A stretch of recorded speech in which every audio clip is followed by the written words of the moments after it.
45 years in keeping Louisville weird, Electric Ladyland has been there for all your eccentricities. While they do offer the best smoking supplies out on the market today, there's a whole lot more to check out. From ashtrays and blacklight posters, to records, incense and burners, and items to stock your metaphysical supply. They're open from 10 to 10, 7 days a week, located at 2325 Bardstown Road in Louisville, Kentucky, and at electricladyland420.com. Roll out.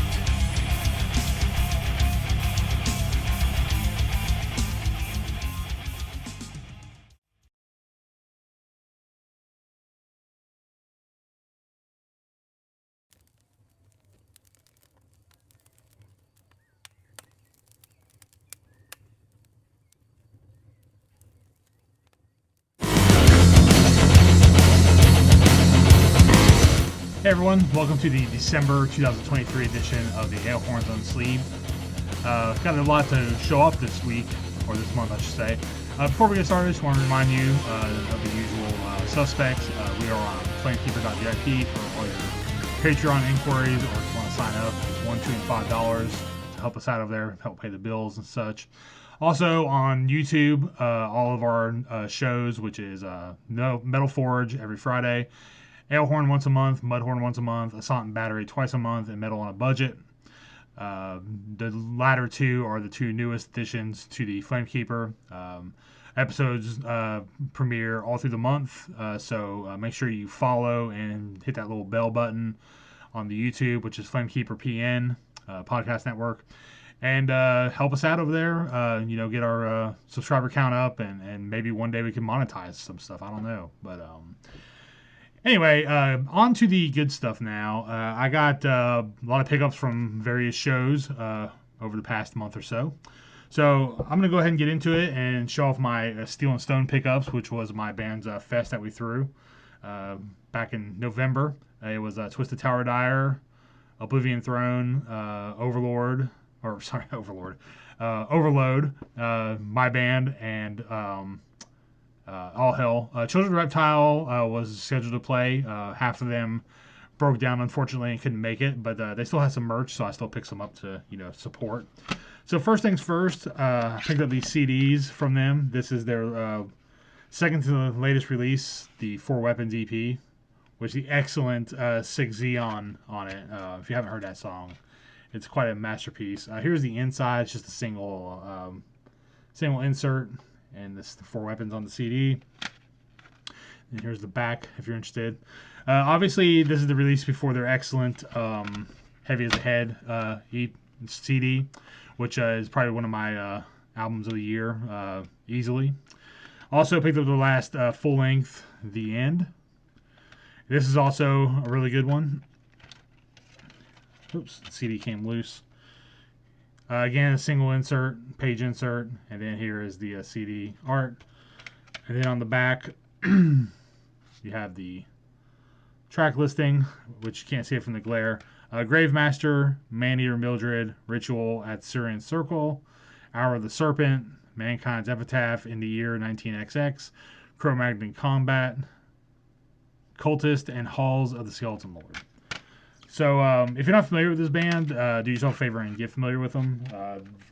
Self-proclaimed best independent metal band going.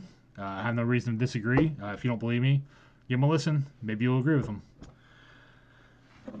Also, picked up some shirts from a couple bands. There's a pretty shirt-heavy episode on this one. So, I picked up the Good Time Orc Children Reptile shirt. So you can pick those up on their website. And then also from the opening band, All Hell, I picked up this pretty kick-ass orange shirt. This design rules, man. I love it. So yeah, I had to pick this one up. So also available on their Bandcamp site if you're interested in picking one of those up. Probably like allhell.bandcamp.com. Same with Children of the Reptile. On the show front still, I got a couple more from some other ones I went to here. Back before Steel and Stone, I'm pretty sure it was before Steel and Stone, Howling Giant came to town. So I picked up this sweet-ass River Guide shirt, or I believe it's River Guide, the song off their last album. And also this Howling Giant patch. Did not have. So one of these days I'm going to put my patches on something. I actually do not have a battle vest. I've never really had any interest in having one. But I'm thinking about making a battle chair, like putting all the patches on the back of my recliner. So maybe I'll get around to that one of these days. I still collect them though, because I'll find something to do with them. Also got a chance to finally check out one of our past guests, Tom Jordan at 20 Watt Tombstone. Picked up this Star Wars inspired t-shirt here. Probably can't say the name of the character on there for getting sued into oblivion from Disney. So we all know who it is by now. So I got this one, and my wife told me she's confiscating this shirt, so this will probably be the last time I ever hold it, unless I'm doing the laundry. And I can call it mine. Let's see. Up next, went to a bookstore here in the Asheville area. They have a few locations in the southeast, but it's called Mr. K's Used Books. If you're interested, there is the website on there. MrK'sUsedBooks.com. People come in and trade stuff. They pick stuff up off, like yard sales or collector lots, stuff like that. They have books. They have Blu-rays, CDs, some vinyl, even though they don't really get anything that I would consider, worth buying. It's pretty rare stuff. Some manga, maybe some old game cartridges. Pretty much anything that's old physical media, they have there at the store for you to buy. So I had to stop in there when I'm on that side of town ever so often and see what I can waste my money on. And in the music book section, I actually found these two, which I thought were pretty cool. So the first one up is the Dave Mustaine Rust in Peace book. A book all about making of Rust in Peace. Forward by Slash. You can see the back here. Has testimonials from Alice Cooper, Ozzy Osbourne, Kerry King, Scott Ian, Michael Amott, and Brian Slagle. So this one seems like a pretty short read. It also has some pictures in it, which, are always nice. Let's see, it's 180 pages, so pretty doable. I'll probably read this in over a week when I get around to it. Which, I don't know if like you, but I have to really be in the mood to read, so when it hits me, I have some stuff ready to go. Also got this Ronnie James Dio biography written by his wife and Mick Wall, who is a British rock journalist, I do believe. This one is it's like about 239 pages, so not too bad. Also, I know a lot about Dio already, so I don't know if I'll learn anything new by reading this, but you never know. So I do enjoy autobiographies, mostly rock-based autobiographies. I read the Slash one, I've read the Bruce Dickinson one. Haven't got around to Rob Halford stuff yet, or Geezer Butler's Tony Iommi's I read, and I haven't got around to White Line Fever by Lemmy, and I'll have these two. So looking forward to reading these whenever the mood strikes me to read a book. Alright, so last but not least is a gift that I'm actually giving to our Lord and Savior, Mark Jackson of the Metal Forge, co-founder of Flamekeeper and all that jive. So I was looking around today, and I don't know if you know, but one of his favorite film series is the Phantasm series. Lo and behold, I find this lunchbox with Phantasm 2 on it that I will be sending him with some other stuff for the holiday season. Here's the back.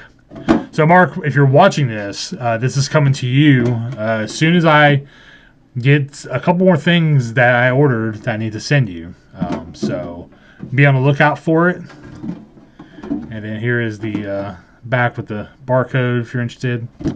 No thermos, just the Phantasm artwork on a lunchbox. So there you go. This is the December Unsleeved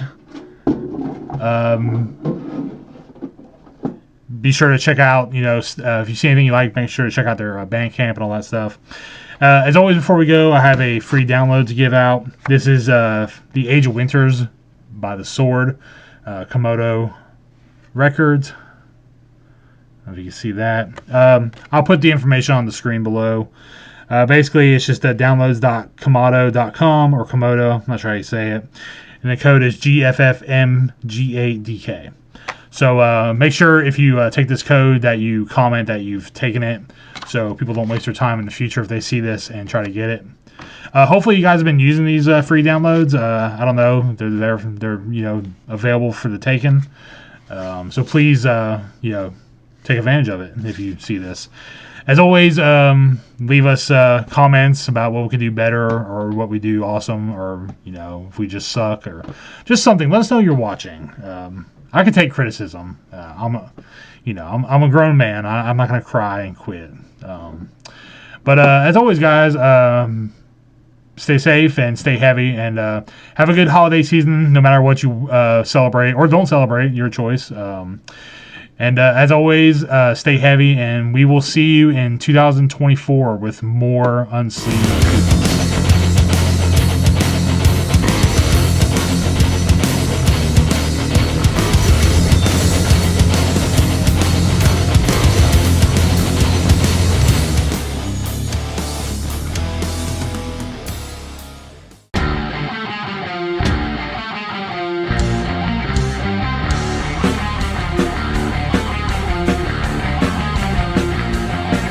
Maxwell's House of Music in Jeffersonville, Indiana, is the premier 12,500 square foot music superstore that has served both southern Indiana and Louisville, Kentucky metro area for over 4 decades. Originally founded by Marvin and Beverly Maxwell in the 70s, this gym remains a Maxwell family-owned business. Mark Maxwell, along with his business partner Whitney McNichol, continued the reputation as being the national resource for all things music. In 2022, the iconic Guitar Emporium of Louisville relocated to Maxwell's Music, creating the largest independently owned showroom in the region. The retail offerings at Maxwell's Music include a huge selection of guitars, basses, amplifiers, effects pedals, modeling amps, keyboards, drums, banjos, mandolins, ukuleles, sound systems, stage lighting equipment, and accessories.